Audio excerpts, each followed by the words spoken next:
My girlfriend gave me this coat to fix. Well, the zipper. She said it's broken, so I haven't actually taken a look at it yet, but let's see.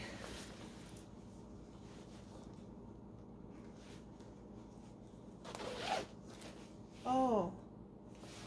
So the very first thing you should always do is try to rub a bar of soap on it, and that's that white stuff. That didn't work, but that's okay, because the very second thing you should do is take a pair of pliers and squeeze it more shut, and that works 90% of the time. One of those two things works for sure.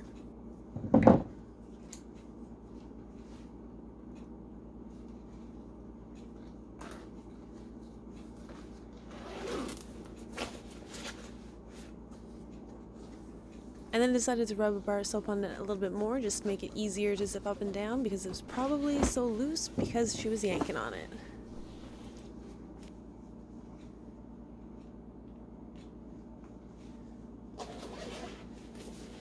My friend is gonna be so happy. Thanks for watching. Please like and subscribe and hit the